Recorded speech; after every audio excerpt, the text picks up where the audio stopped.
And you want to hear the best sound in the world? Listen to this.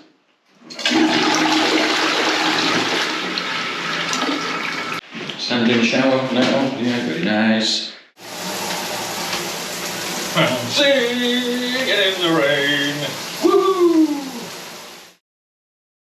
My name is Andy, the Brit in Hungary, and I've lived here for about 8 years. I'm not a builder, I'm a teacher and a former professional pilot. DIY is just something I've done for fun until now. But now I'm taking the challenge of my life. Me and my wife have bought a decrepit, mouldy flat in the centre of Budapest, and this is the story of me turning it into not one, but 2 luxury flats. Ah, there you are. Good morning. Well, as you can see, I'm not on the motorway, and I'm not in a mouldy, dusty flat in Budapest. I'm actually at home. It's Thursday morning, and I'm doing a bit of, research, mathematics, science, brain work. Yes, for a change. So it's time to think about central heating. At the moment, well, not anymore, because I've disconnected most of them or smashed them all up. The place is heated by really inefficient, smelly convection heaters. Apart from the fact, I think they're bloody dangerous, to be honest. They're not very efficient, and they don't look very modern. So we're upgrading everything. And I'm currently in the process of choosing what size radiators to put in each rooms. They're kind of open plan. So each room, or each flat, I should say, only needs 3 radiators. It needs like a towel heater for the bathroom. Bathrooms are tiny, won't take hardly any heating at all. And then a big radiator for the living room stroke bedroom, and then smaller radiators for the other parts of the flat.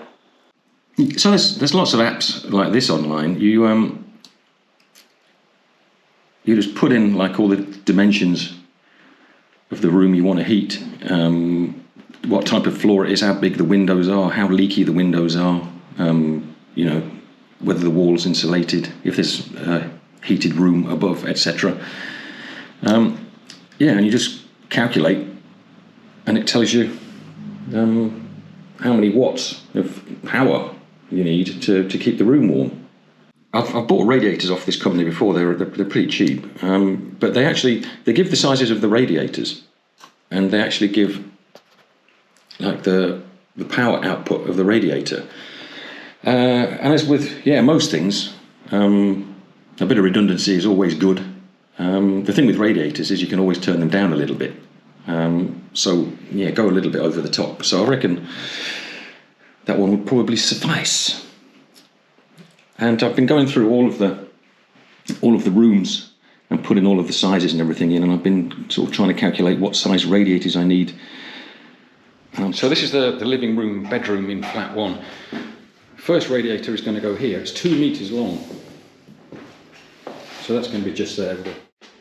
So bathroom 1, we're thinking towel heater there, and the final rad for flat 1 is already plumbed in. There's a 60 centimetre radiator going on here. Yeah, we've been given some bad news about the boiler, unfortunately. As I've mentioned before, I wanted to put it in a place where the tenants couldn't fiddle with it, because we know from experience, we've got like 5 or 6 years experience of having people on our property, and we know that if there's something to fiddle with, they will fiddle with it, and they will probably break it.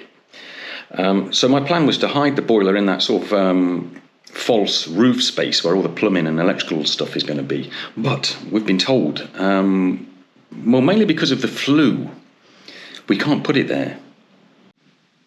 Or rather, I should say, we can put it there, but the cost of installing a new flue that would have to go all the way to the roof, up 5 or 6 stories, is just prohibitively expensive. The reason is that we wanted to install a condensing boiler, and the flue is completely different to that of a conventional boiler, so we can't use the one that's there.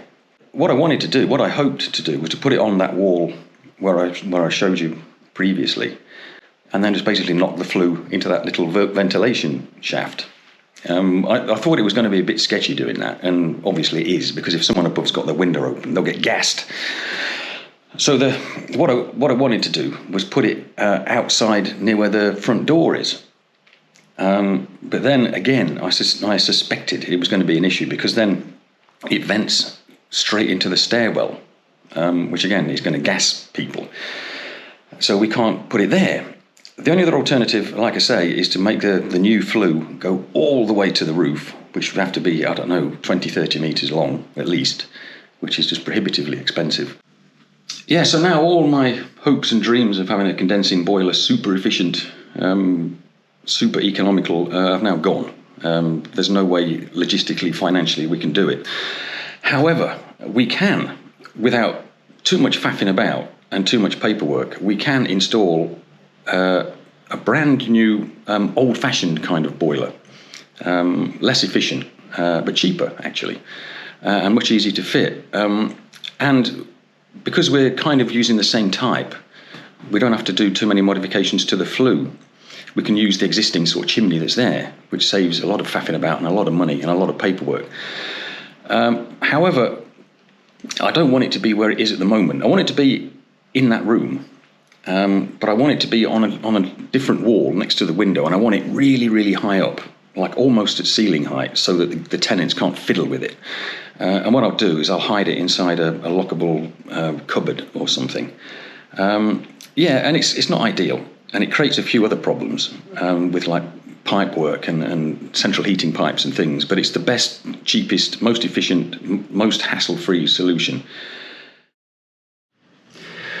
Yeah, sadly I've had to pop into work. We've got some guests who want to check in early, so I've got to go and clean one of the rooms. Anyway, while I'm here, I'll show you the heating system we've got here that I've installed, modified. And I want to do a similar thing in the flat in Budapest. I'll show you. So when we originally got here, well, this isn't the original boiler, this is a new condensing boiler. There was one clanky old boiler heating the whole place. So this is kind of our plant room. Bit of a dump. Yes, known as the spooky cupboard. So when we got here, the heating system as it existed, there's 15 radiators and they're all kind of connected in line, not the modern kind of flow and return type of system. So if you just had one radiator on in one room, all of the pipes under the concrete were just full of hot water. Going all around the building just to heat one radiator. So basically it was a massive underfloor heating system that heated parts of the building you didn't even want to heat. Massively inefficient, massively expensive. So I decided to change it. So this is the manifold that sort of divides the water up from the boiler to different parts of the building. And before they were just pipes. But what I did very shortly after coming here is I fitted like valves to isolate different parts of the building, so that if we wanted one particular classroom warm, I could just crack the valve and it would warm up, and then when we'd finished I could close it. Saved us a fortune, because instead of heating the whole building, we only had to heat, little different parts of it. More recently, I installed these electronic valves, like zone valves. So now I can do exactly the same thing, but I can do it on my phone. So this is how it works. So this is the app. We've got guests coming to room 7. Turn it on.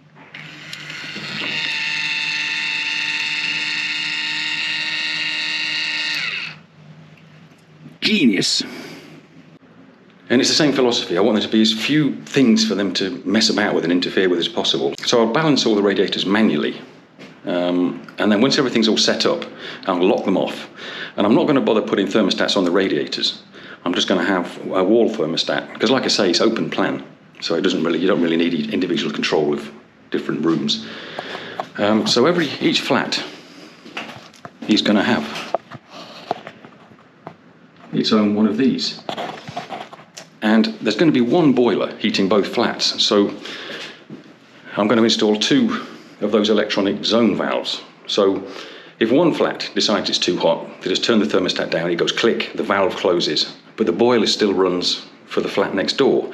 If the flat next door also decides it's too hot, click, both valves close, and also the circuit is broken to the boiler, so the boiler shuts down, it stops heating.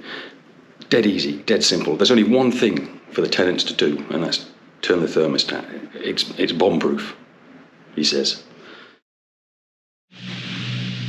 But now, unfortunately, I am in a mouldy, dusty old flat in Budapest. Saturday morning, welcome. So I didn't get here till fairly late yesterday, but we did a few little bits and pieces. We put a few more blocks on here. The most significant thing is, just about to see, you got the cold water connected, and hopefully this afternoon we'll get the hot water connected. My little apprentice is plasterboarding. Look, like a pro. But I'll show you the most amazing thing that we did yesterday. I did the last couple of tiles. Kitti did the grouting. Look at this beauty. Yeah, the silicon's all done, and I've just got to connect the hot water, and we can actually use that tonight. I'm so excited. And you want to hear the best sound in the world? Listen to this.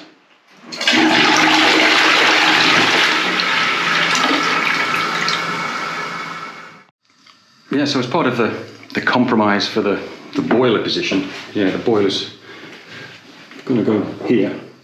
And then, like I say, it can connect directly into this flue here. No messing at all.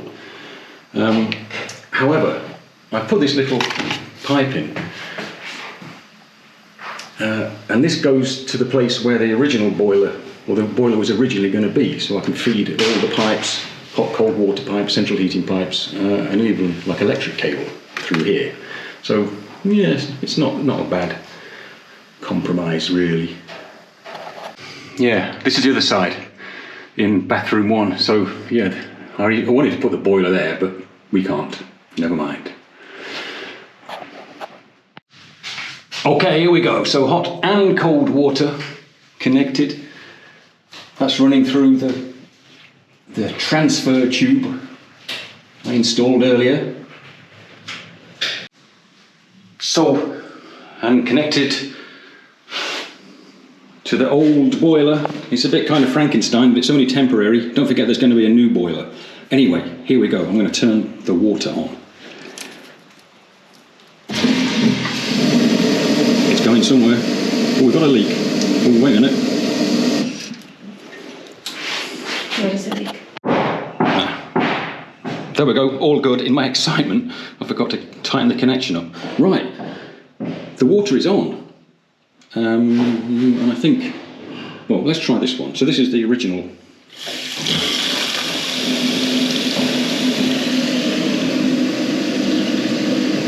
Okay, that works. Let's try the shower. Oh, wait a minute. Okay, let's go. Stand under it, you idiot. Something like that.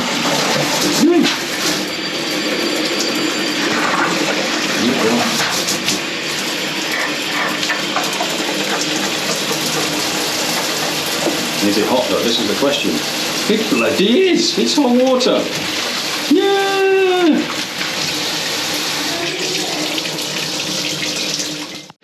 Brilliant, brilliant, brilliant.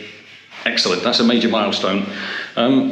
Kitty's doing so well in the bathroom, she's plasterboarding and tiling, so I'm going to come in here, in the living room, bedroom.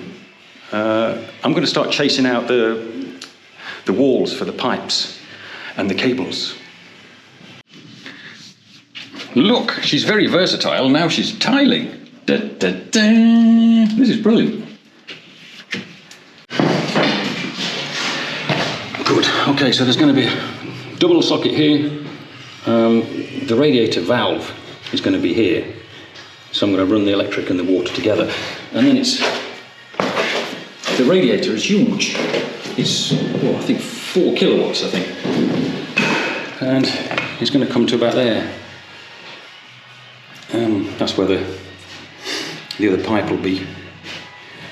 So yes. And you remember,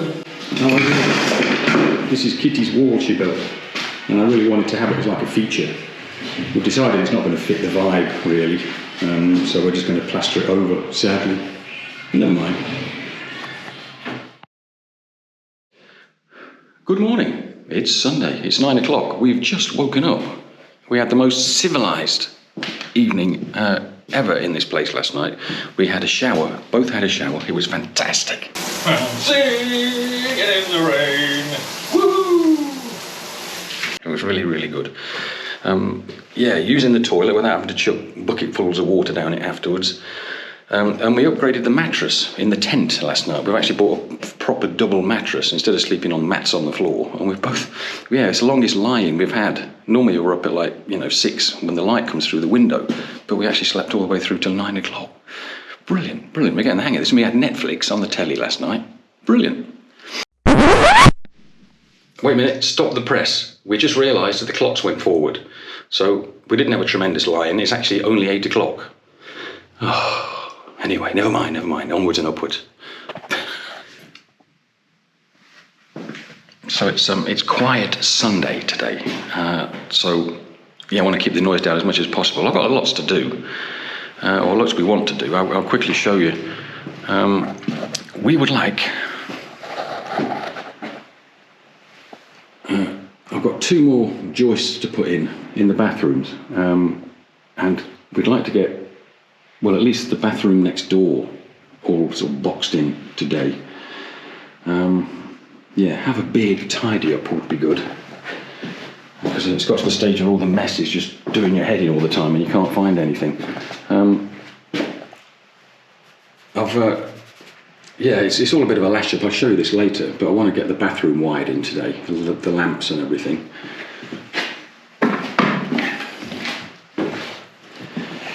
Yeah, so this piece of ceiling, if nothing else, get that done and get the bathroom sealed up so we can keep the dust out.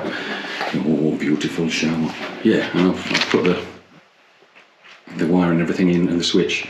So 2 switches. There's going to be a main light switch.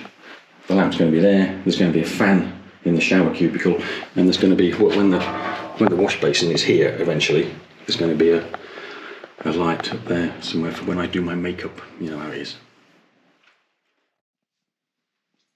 Yeah, it's not been very sort of time-lapse friendly this weekend really. There's no jobs we've had that are long enough and to time-lapse with, because there's lots of little faffy fiddly jobs like when I've been doing the wires and stuff and everything. So sorry about that, but there's going to be loads more next week, I promise. Honest. Okay, it's lunchtime Sunday. A very sort of gentle weekend, really. We're going home now, but we've got loads done again.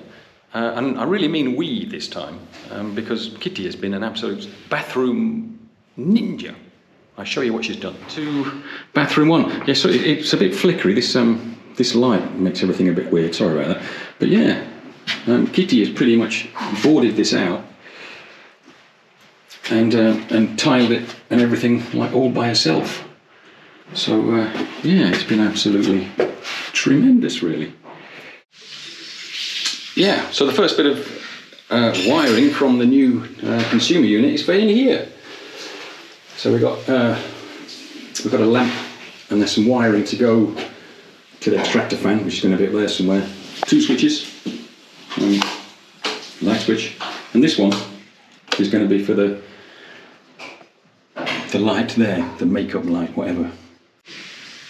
First bit of wiring, yeah, I know. It's not going to look like that when it's finished. It's just all kind of lashed up at the minute. The bad news is we've got sacks of rubbish we've got to take away in the car again. Never mind, but we can probably get half of that in the car, no problem. So time for the next phase. Tomorrow, Monday, I'm going to order the steel. And hopefully next weekend I can start fitting the gallery for the bedroom. Yeah, it feels like it's really, really flying together now. It's coming along really, really well. And I think, there's going to be, weekly now, there's going to be massive progress. So, we'll we'll see you next time for some more crazy DIY adventures.